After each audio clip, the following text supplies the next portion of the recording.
Guys, yang ini bukan lagi soal lihat penampakan, tapi soal kematian yang kayak punya jadwal sendiri. Dan yang paling serem, ada yang bisa tahu sebelum itu semua terjadi.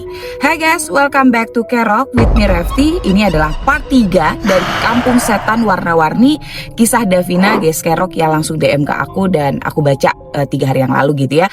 Masih di kampung yang sama, di Malang. Kemarin itu soal rumah kosong dan juga penampakan gitu ya. Dan ini tuh beda, karena ini kejadian yang berulang dan warga sana sebenarnya udah tahu tapi mereka milih untuk diem. Jadi di kampung itu kalau ada satu orang meninggal itu nggak akan berhenti di situ.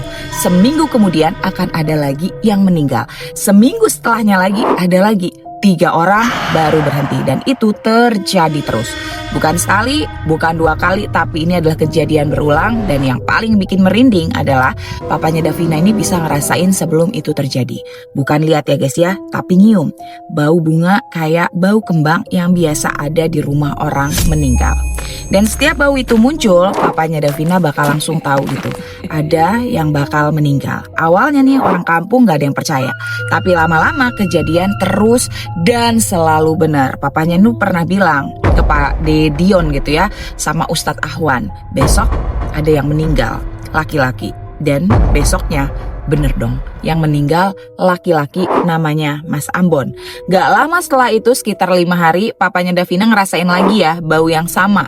Dan dia bilang lagi, ini bakal ada lagi laki-laki. Dan bener guys, yang meninggal pedagang cilok keliling yang biasa mangkal di gang itu. Dari situ warga mulai sadar, ini bukan kebetulan guys, ini adalah pola. Dan papanya Davina selalu tahu duluan. Sampai akhirnya orang-orang mulai ngomong pelan gitu ya. Mereka bilang papanya Davina ini tuh paranormal, padahal bukan guys.